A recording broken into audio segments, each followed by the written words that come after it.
My name is Martin Rains. Back in '65, I was a fresh-faced 19-year-old kid, barely old enough to shave, let alone fight in a war. But like a lot of young fellas back then, I had a fire in my belly, a yearning for something more than flipping burgers or bagging groceries. My Uncle Joe, he'd been a paratrooper in Normandy, a real hero in my eyes. His stories, the glint in his eye when he talked about jumping from a perfectly good airplane into the thick of it. Well, it lit a spark in me. I wanted that. I wanted to be a paratrooper. The day I earned my jump wings at Fort Benning, I felt 10 feet tall and bulletproof. Pinning those silver wings on my chest, the smell of new canvas and gun oil on my fatigues, there was a pride, a naive certainty that I was part of something grand, something noble. We were the 1st Cavalry Division, Airmobile, the tip of the spear, ready to take the fight to Charlie. Then came Pleiku, South Vietnam, 1965. The moment I stepped off that transport plane, the humid alien air hit me like a fist. And then I saw them, the first wave of choppers, Hueys, dumping in low, carrying stretchers. Medics scrambling, the grim faces of the wounded, some moaning, some eerily silent. That's when the romantic notions started to curdle in my gut. This wasn't going to be some grand adventure like in the movies. This was real. This was war. November 14th, 1965. The words still send a shiver down my spine. Saddle up, boys. We're heading into the Ia Drang Valley. The Ia Drang. Even the name sounded ominous, like something whispered in a nightmare. We were choppered in, wave after wave, into a landing zone codenamed LZ X-Ray. From the air, it looked deceptively peaceful. A clearing of tall elephant grass, surrounded by low wooded hills and a big termite mound that looked like a damn fortress. Easy to take, they said. Secure the LZ, they said. They were wrong. Deadly wrong. We barely had our boots on the ground, the rotors of the last choppers still beating the air, when all hell broke loose. It wasn't a probing attack. It was a full-blown assault. A whole damn North Vietnamese Army regiment dug in and waiting. The air exploded. AK-47s chattered like angry insects, a higher, faster crackle than our M16s. Mortar rounds crumped down, sending geysers of red dirt and shrapnel flying. Above it all, the scream of our own choppers, trying to get out, some not making it, trailing smoke as they spiraled down. Welcome to the Ia Drang, kid. Welcome to the meat grinder. That first afternoon, God, it felt like it lasted an eternity. The noise was a physical thing, a constant barrage that hammered your eardrums, shook your bones. You couldn't hear yourself think, let alone hear orders. Men were dropping all around me. One minute you're talking to a buddy, the next he's a heap on the ground, a dark stain spreading on his fatigues. You kept firing. You hugged that M16 like it was your mother, firing at muzzle flashes, at shadows moving in the trees. The ground bucked and shook with explosions, dirt and debris raining down. My ears were ringing so bad I thought they'd bleed. Our platoon sergeant, a tough old bastard named Miller, caught one right in the chest. Went down without a sound. Just gone. Lieutenant Harris, green as we were but trying his best, he was next.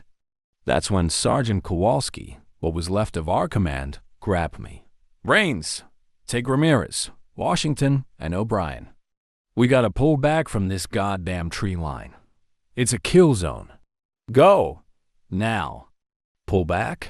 It was more like a desperate scramble. We crawled, low to the ground, through a shallow ditch that offered a sliver of cover. Ramirez got hit in the leg. Washington and I dragged him, bullets snapping over our heads like angry wasps. O'Brien laid down covering fire, his M16 spitting defiance at the jungle. Every rustle in the bushes, every shadow could be a sniper. It was pure, primal survival. No glory, no heroics. Just fear, adrenaline, and the desperate will to live another second, another minute. We didn't know it then, but that afternoon was just the beginning.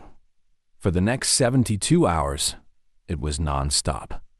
No sleep, barely any water, just constant fighting. We'd scrape out shallow fighting positions, reinforce them with fallen logs, anything we could find. We took turns on watch, 2 hours on, 2 hours trying to rest, but rest never came. Every snap of a twig, every distant shout had you grabbing your rifle. The NVA were relentless. Probing attacks, sniper fire, trying to find a weak spot, trying to overrun us. And we were trying to hold, trying to patch up our wounded, trying to keep each other sane. I remember bandaging up my buddy, PFC Jimmy Songbird Malone. Got a nasty one in the gut. He was pale, sweating, but damn if he wasn't trying to crack jokes.